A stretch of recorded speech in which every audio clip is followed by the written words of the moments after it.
I put God first in my life, family next, and then friends in that order. At this point in your life, what are your goals? My goal is Hello, my name is Kevin Long, and thank you for joining me for the Long Story Short Conversations podcast, where our guest today was Mr. Edison Towe Jr. Mr. Towe shared with us lifelong lessons for a life well lived. 97 years old, he's seen a lot, but he shared with us how community and love and support shapes him and anchors him. And he even shared with us that he has a goal at 97 years old to keep contributing to society. Thank you for joining me, and we hope to see you again. Now, let's go to the episode. Well, welcome to Long Story Short Conversations with Kevin L. Long, where we have discussions, brief discussions about broad topics. And today I am excited, I'm elated, I'm ecstatic about my guest for today. And I guess I'll just begin this intro by saying that according to pewresearch.com, centenarians, those persons who are 100 years old or older, now they make up a little under 0.1% of all people who are living. But by 2060, hear this, 2060, that number will increase to 589,000 people. 589,000 people, which literally means that it will increase from 0.1% to 0.3%. So we have a phenomenon of those who are 100 years or older living amongst us. And I want to learn from the best. Our guest for today is my best buddy. He is 3 years from being a centenarian. He has lived through 18 presidencies. He's lived through World War II, the Korean conflict, the Vietnam War. He's lived through Jim Crow, civil rights era. He's lived through the analog to digital, from digital information age. He has a wealth of knowledge, and I'm glad to have him here to share with me today. His name is Mr. Edison Towe Jr. Dad, how are you today? I'm fine, thank you. Good, so glad. You looking mighty sharp, man. Well, I don't know about that. Yeah, I'm glad telling you. I'm here. Take my word for it. You sharp. You are sharp today. Listen, I don't want to waste any more time. I want us just to kind of start from the beginning. Let's talk about life growing up in Eastern North Carolina. Let's talk to us about what it was like being Edison Towe from the beginning. In the eastern part of North Carolina, like most of North Carolina, it was the Jim Crow, kind of like slavery like. But where I came from, the people were real friendly. And I was born on Monroe Street, as you said a few minutes ago, 97 years ago. The house is still there. I go to a church that's right across the street that's still there. We moved up on 3rd Street, which was a dead end. My mother and my father, Edison Towe Sr. and Elsa Towe, they raised me. We lived in town, but we didn't have that indoor plumbing. So we had the pump outside, and we also had that outhouse. We had some good times. I had 3 sisters and good neighbors, and everybody in our neighborhood was friendly. We were all family. We loved each other. And from that time right on through college, if I had to do it all over again, I would want to start at the same place. Wow. Now, you said you had 3 sisters. You're the only boy. Only one. Where were you in the birth order? I'm the oldest. I was the oldest. I had a sister Vivian. I have a sister living now in Princeton, and my baby sister Nola. Okay. Yes. Okay. Wow. Quick to move ahead. I want to ask you about what it was like in your young adulthood? I know that when you left Plymouth, you came to Charlotte. You chose Johnson C. Smith University, but I think you were in the military first, if I'm not mistaken. Well, when I was in high school, I went to a school and I graduated from a high school called Plymouth Colored High School. Okay.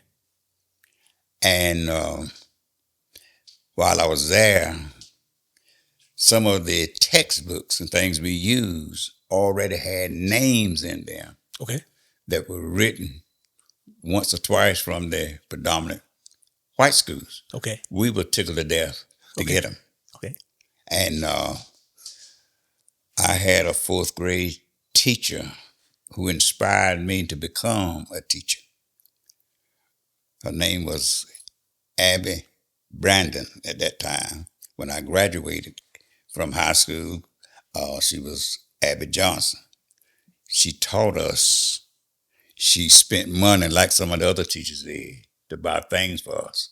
She would always tell you, you did all right here. I'm going to help this one, but I'll be back. And she would come back and say, you did all right there. And she never whipped any of us in the fourth grade. Never did. She loved us to death. They could whip you in school back then. I mean, whip you good. But she was beautiful. And when I left Plymouth Colored High School, I had $100 basketball scholarship to come to Johnson C. Smith. Oh. And when I came, I didn't stay because mom and daddy didn't have the funds to keep me in school. Oh, wow. So when I went back home, Sam got me. But 1945, when I got out of high school, I did go and pass and came home for 21 days. And before the 21 days were up, they upped the draft to 19 and a half. And before that came about, the war was over. Okay. So when Korea came along, that's when I went into service. Okay. And I told Mama, if I ever get out of here, I'm going back to school on a GI Bill. And that's when I came to J.C. Smith, Johnson C. Smith University. How long did you serve in the military? I spent 2 years and a half. Okay. Yeah. Okay. What was that experience like? Oh, it was beautiful. We probably would have stayed. I probably would have stayed a little longer. We had a predominant black outfit. It was over 500 guys in the outfit, and there might have been 10, maybe less than 10 white guys in the outfit, and 3 or 4 of those were lieutenants and captains. Our general, colonel, he was a general, but he did some things that wasn't right, so they broke him down to a colonel. He was a good colonel. He would let guys go home. They didn't have passes to see their wives. He said, on the back of that, I'm going to write my name. If they stop you, tell them to call me. So when he needed somebody, our hands went up. Right. And everybody in the outfit worked for him, and we worked for each other. We had a beautiful outfit as far as the Army was concerned. Yes, sir. Speaking of wives. Yes. When did you meet Mrs. Towe? Was it before you went into the military? Did you meet her in school? How'd y'all meet? When I became a senior at the high school, she came as an elementary teacher, and she told me one day I was running down the hall. I don't know anything about that, but I was in high school. I didn't run down the hall that I knew anything about. It wasn't anything going on like most people would think.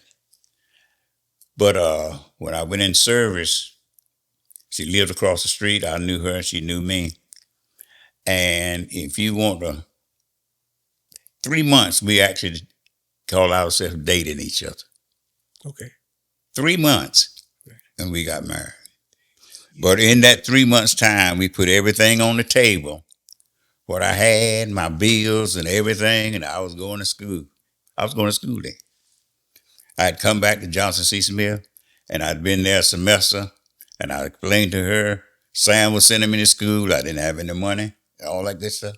She was telling me about her responsibility. She's taking care of daddy down in Columbia, and everything was good as gold. Wait a minute. Y'all got married after 3 months? 3 months after I got out of service. Yes, sir. 3 months, we called ourselves dating. We knew each other, but it wasn't in a good morning, how you doing? How you doing? We knew each other. And y'all just decided to tie the knot. Tied it up. Out of that union Mm-hmm.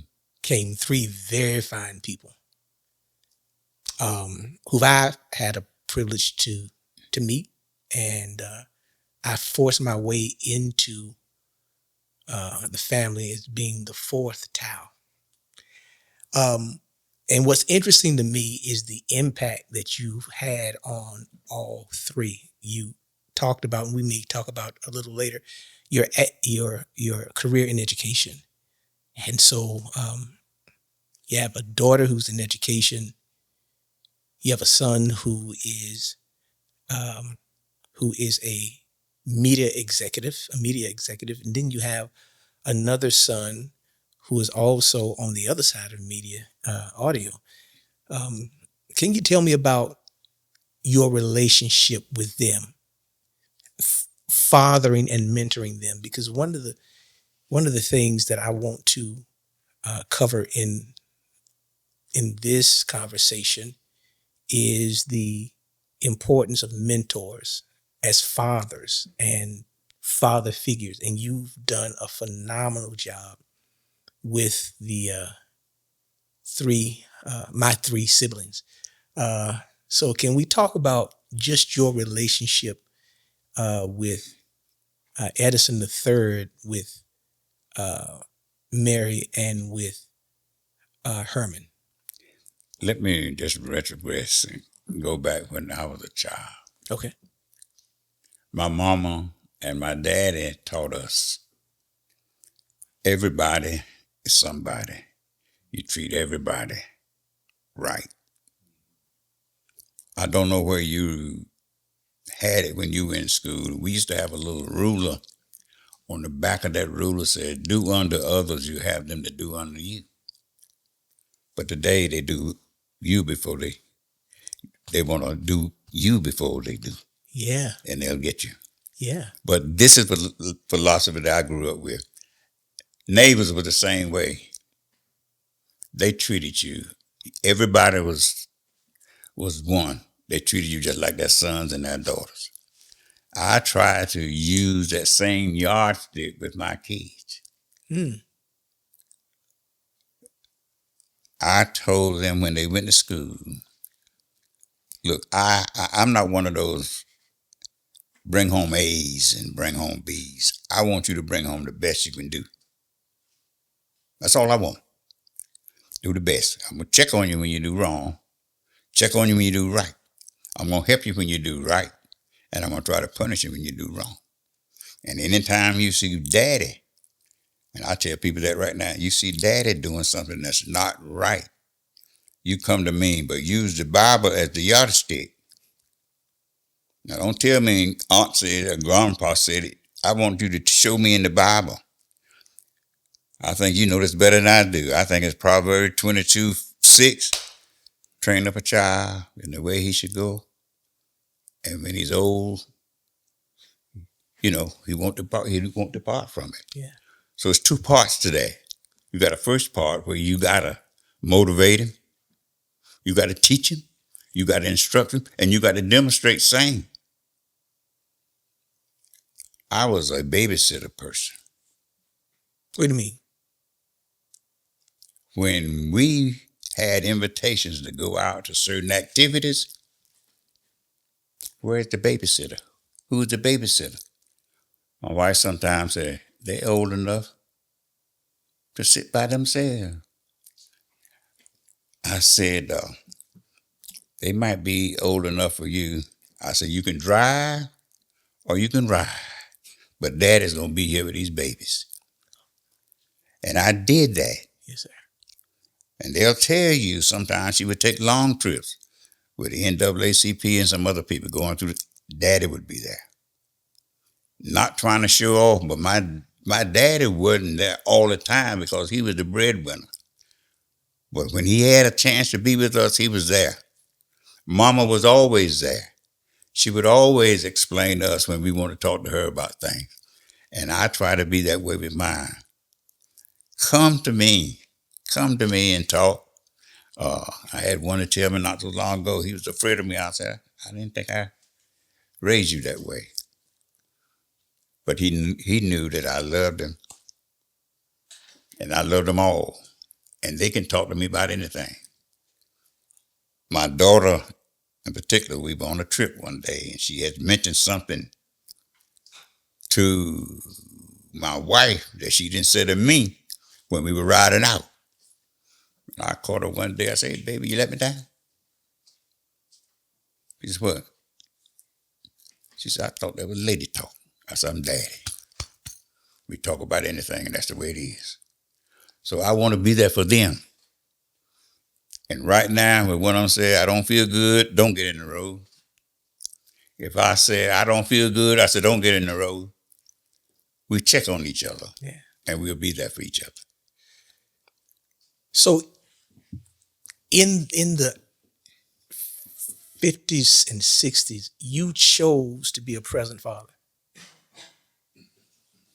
I chose to be what? A present father. Yeah. Wow. I was going a lot because I was involved with athletics and different organizations and things like that. But every chance I got, I was there. And I really believe, and I tell everybody this right now, I put God first in my life, family next, and then friends in that order. I don't let anything come between my friends, my kids, and me. Your influence in their lives is evident. But here's something I know about you. And you talked about being involved in athletics, coaching. You were a referee as well. But I found out that you were not only a mentor for your biological children, but you were a mentor for many other young people who were in your community. One in particular, Reverend Dr. William Barber, who is an icon, a modern day icon in civil rights activism. And he spoke very highly of you in an event that they had in your honor. And he talked about your impact on his life.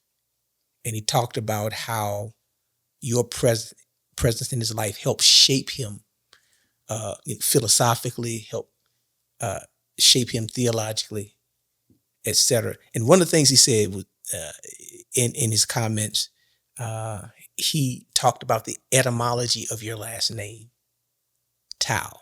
And he said it meant tough. I want to talk to you a little bit about mentoring others outside of your nuclear family, your immediate family, because you've really produced, helped to shape some very powerful contributors to society. So let's just talk about how you impacted the lives of so many other people who may not have lived under your roof, but they had access to your wisdom. Well, when I was in high school, I had young people who came by to want to talk to me. And at one time, I had a coworker, when the kids would walk by and say, hey, Pop, hey, Dad, hey, old man, you let them call you that? I said, yes, I said, I'm family. You can't do that. She said, I noticed that you can say anything or do anything to them, and they respect you. I said, they know that I love them. I said, I don't care how bad they are or what they've done. I'm on their side. I'm on their side. When kids would get in trouble, some I didn't even teach, they would come see me. I said, do I know you, some of them? No, they told me if I came to you and told you the truth, you would be on my side. I said, that's right. I said, you got to tell me the truth. I said, I don't care how bad it is, we aren't going to fall out. And when they had meetings with the discipline committee, they were saying for me, I want you on my side. I said, what's the problem? They tell me. Then when mom and daddy come and we in there and mom and daddy want in, they said, leave him alone. So we got this. Mr. Towe and I got this. And when they had 1 or 2 weeks to stay home, I said, let me have them. So what you gonna do with them? I said, I'll find something to do here at school. And what I would do, I would get them to clean up the restrooms during school time, you know. And the parents said, what? They said, Mama, be still, be still. I said, but when you clean up the restroom and finish, you can go to class. You home 2 weeks, you got all that work to make up. I would have been here in this area sooner with my kids if it wasn't for some of those young people you're referring to. Right now, if I allow me to say, Lot and Dot and everybody called to make sure I got what I need. And my kids don't worry about me. It's because of some of these people you're talking about. There's a young lady that at John Hopkins, Dr. Ena Neptune. She lived on Sand Hill like I did, you know, outdoor plumbing. There's a Dr. James Williams, one of my 8th grade student attorney out of Durham. I got a lot that I can go down the list. And they'll see me and say, there he is right there. So there's the man. I said, no. Somebody help me. And when you receive a blessing, Bishop, you don't let it stop with you. Right. You need to pass it on. And if the Lord allows me to do that, I'm going to keep on doing it. And the kids know. They're there, though. That I love you. And right now, they call him my daughter, and Mr. Towe's invited to our reunion, class reunion. So he can come, don't have to worry about a thing. I said, again, yeah. So, you know, you got to be there. But what happened to me, I was talking to this lady, and I wasn't talking right. She told her daughter, go check on him. She was one of the person that called me Boo. I was on the floor. My blood sugar was so low. And when the doctors checked me out, and I came back, said, yo, it was so low, you weren't supposed to come back. I said, maybe God got something for me to do. And after that, people been coming to me to do things and speak and do this and do that. And I can hear, you know what you said, you're going to do it. And that's what I've been doing. Listen, I know you are the big man in town. You're the big man. No, I don't want to be the big man. No, but you are. I saw it with my own eyes when I remember when I left homecoming at Elizabeth City, snuck in on you Sunday morning at worship, and the man has his own parking space, and you were just honored by so many people, and I remember being proud to be connected to someone who is honored and esteemed in the way that you are amongst the people in your community. I want to go back to something you said. You said that when you worked at the high school, that some of the students would call you old man, and it wouldn't bother you. I'm almost 60 years old, and when I'm in the stores, gas stations, guys run up to me and say, "Hey, OG," or "Excuse me, Unc," and man, it makes me feel like I am getting old. But I realized, and I had a conversation with one of my friends, that at our age, I'll be 60 next month. At our age, we are now the mentors that we used to look up to.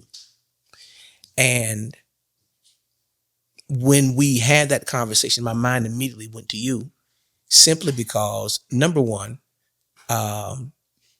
at my age, there's still so much I don't know. And you are a valuable asset to me. 97 years old. You've seen things that I've never seen. You've experienced things that I've never experienced. And your worldview is much different than my worldview is at this point. My friend and I were always also talking about the fact that at our age, our circle of friends and associates have changed over the years. And I thought about the fact that at 97, you have outlived most of your peers. And I'm trying to figure out,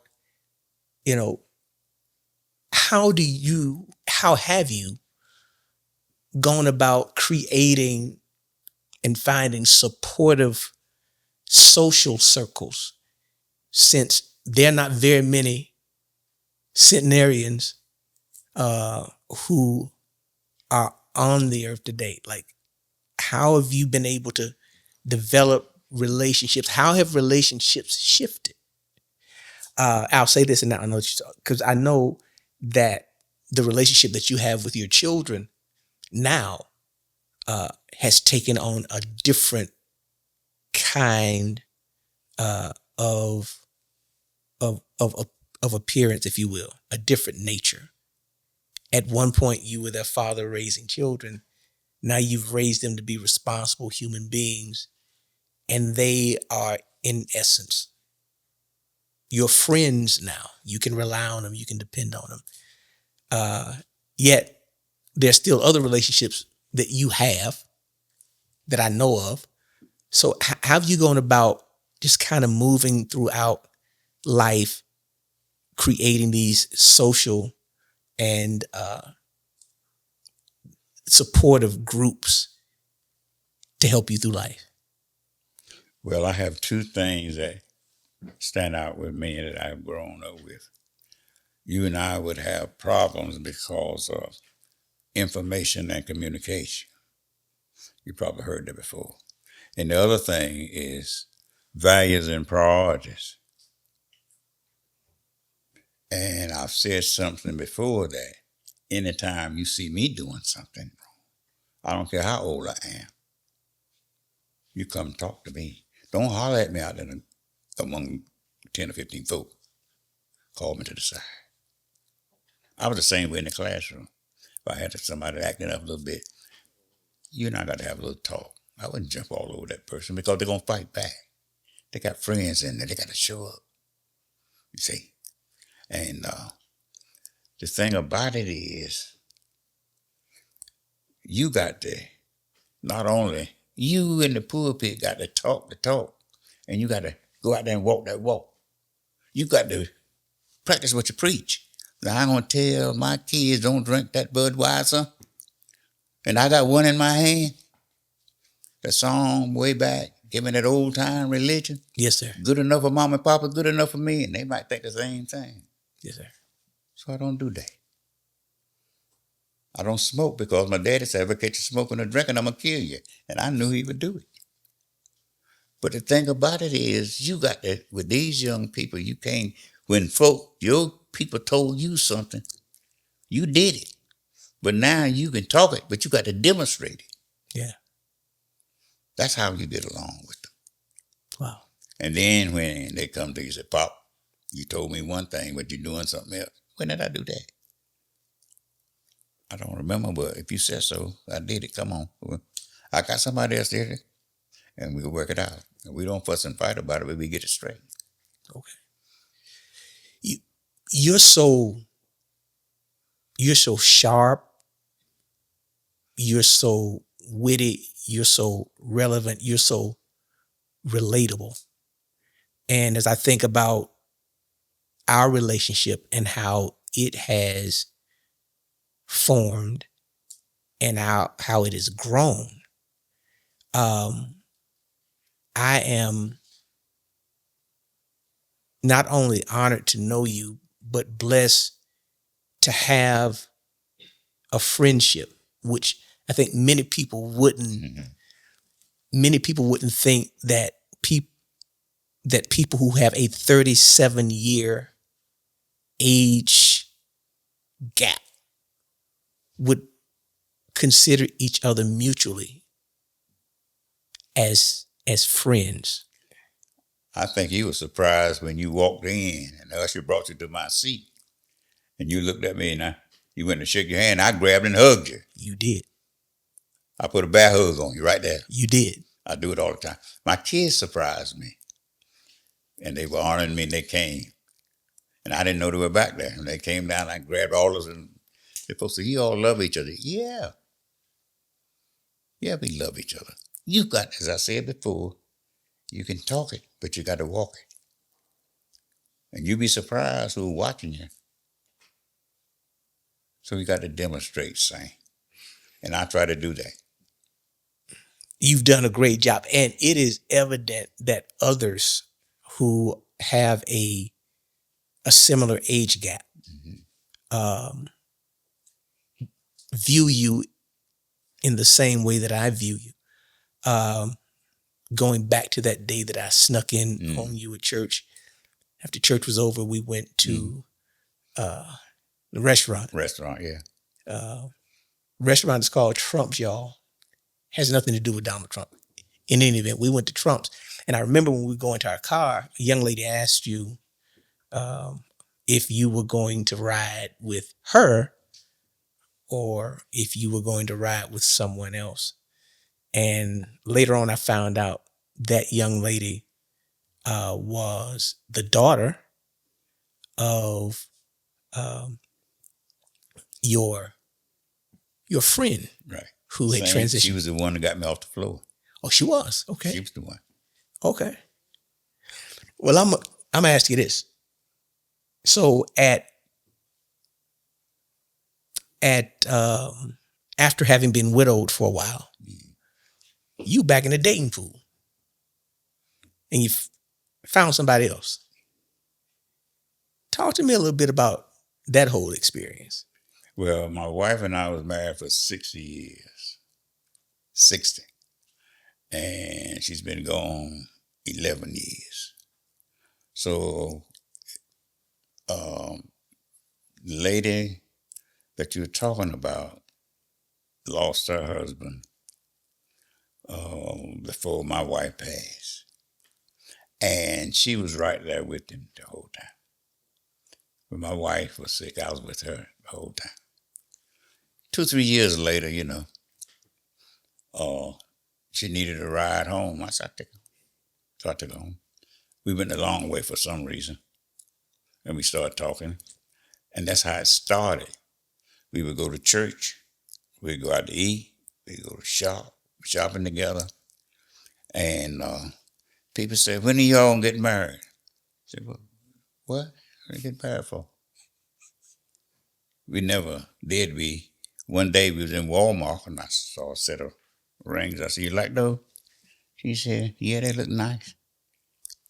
She said, do I have to cook? I said, yeah.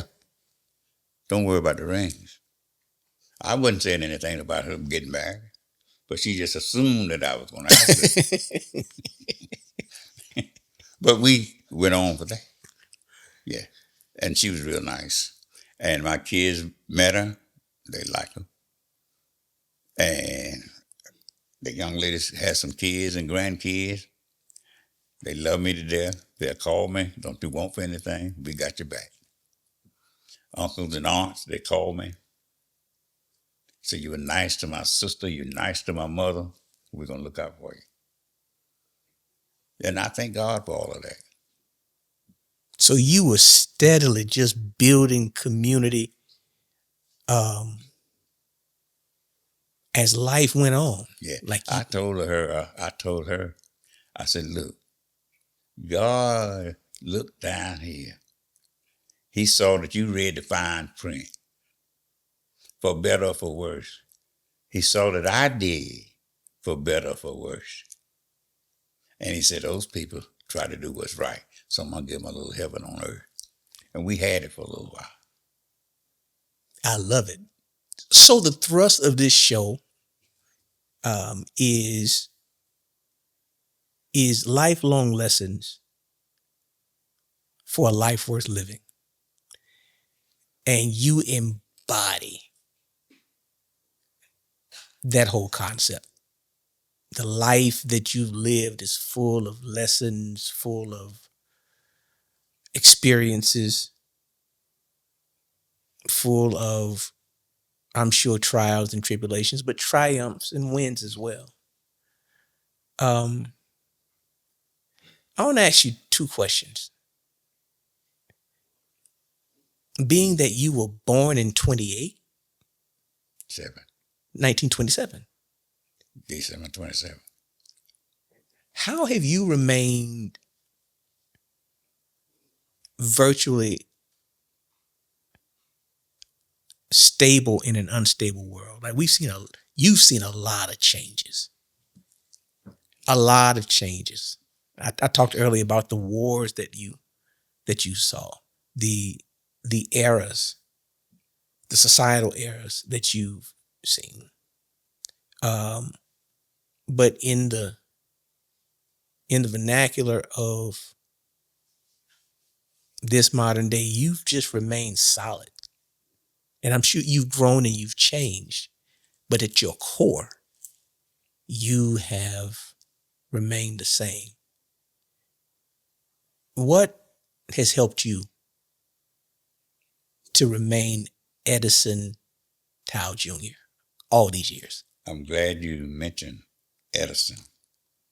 And I'm going to put Elsa in there too. I still got those guys in my computer. They taught us early about things to do. They taught us about right, and they taught us about wrong. And I'm sure there are times that you have done some things, you can hear them talking to you. And I don't want to lose that. I don't want to lose that. And my daughter might say something about this, but when she was in college and sometimes she'd make something that your daddy say, I heard the whisper. I said, don't lose the whisper. Because we've talked right now. Anything we want to talk about, we talk about. Whether I agree with her or whether she agree with me. But we talk about it.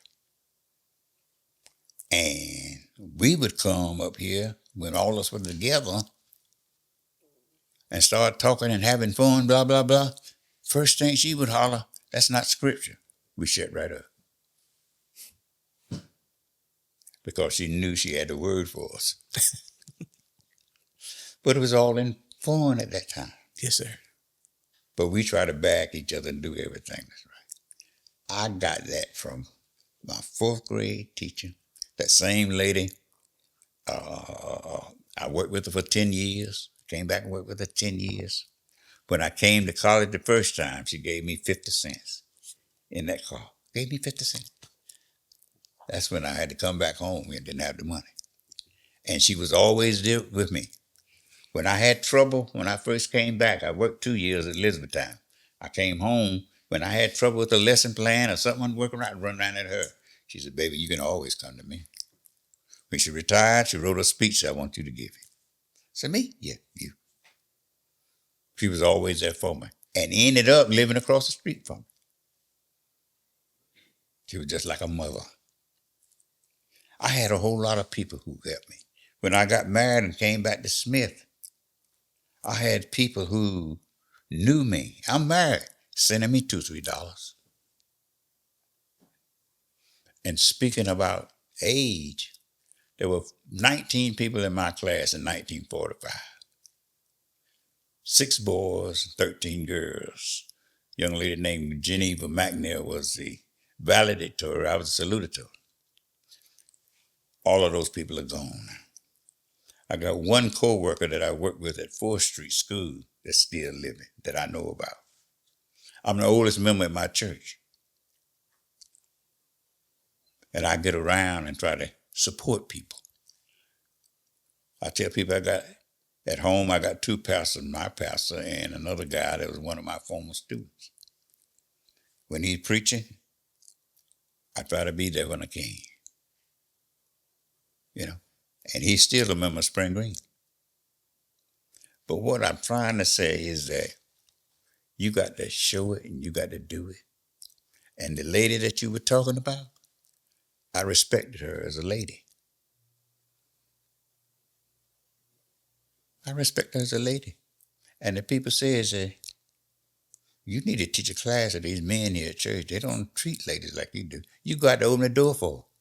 And she told me one day, don't open the door, you're having trouble with your knees. So that's when I stopped doing it. But what I'm saying is, if you put God first in your life, put your family next, then your friends will fall in line. But they got to see that stuff. And I'm not doing it for show. I'm doing it because it started with Elsie and Edison. They taught us. My sisters and I, we loved each other, and we were there for each other. Didn't have a whole lot, but we had the love. So what I'm hearing is community has been consistent in helping you stay true to your core. After God. After God. Community, yes, sir. Right. I love it. Many people may think that this is a question that shouldn't be asked to a centenarian, someone who's 97. Lord willing, they'll be 100 in the near future. But at this point in your life, what are your goals? My goal is to continue to help others as long as God provides me with the strength to do it. When He gives me what I need, then I'm going to be all right. If I go back to that, train up a child in the way he should go, but that second part going to be all right. If you do right in the first part of that, the promise, it'll be there. It's going to work.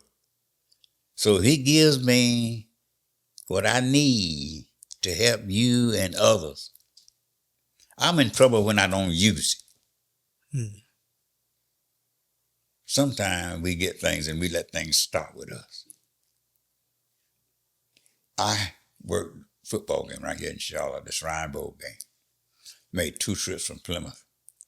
They're going to pay me for travel and for the game. Guy said, Edison, what about your travel? And this is for your game. I said, what was this football game about? This is money raised for the Shrine Bowl with the kids. I said, would you do me a favor? What? Take that money and put it in the kitty. Some guy looked at me and said, you crazy, man. They got plenty of money. I said, why are we up here? We're helping kids. Not only that, I do it around sometimes, some other places. I do it. Not because I'm doing it for show, but I'm good. God has provided me with things.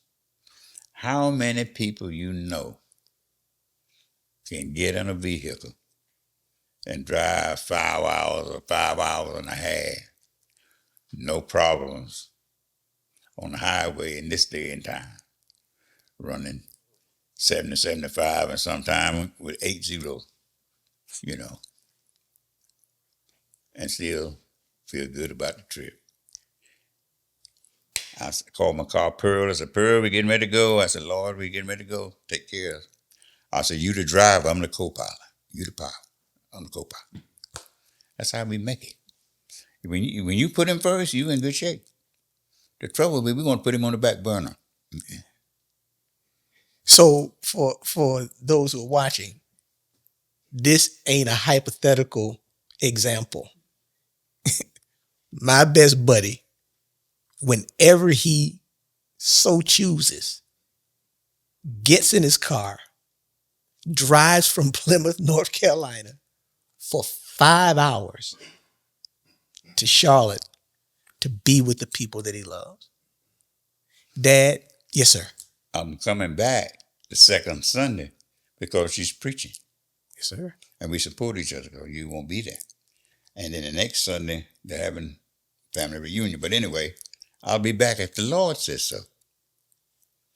I'll be back.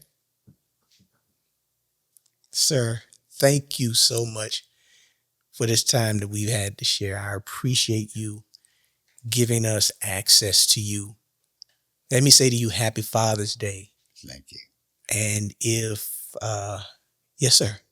I was going to say Happy Father's Day to you. And thank you for the invite. And I hope that God has given me enough to say to you to let you know that I'm out here in the vineyard working, trying to help these young people. I went to a place the other night, and the guy said, Mr. Towe, we need you. Every first Tuesday in the month, they have a men ministry at another church. They came for our Men's Day, and they went some other place, and they saw me and said, we need you. I said, oh, okay, when? Well, July we won't be. What about August the 3rd? I put my name down. I'll be there if the Lord says so. And I'll have something to say. And most of them in there be my babies, former babies. Wow. Thank you again. I'm so appreciative for you and so thankful that you spent this time with us.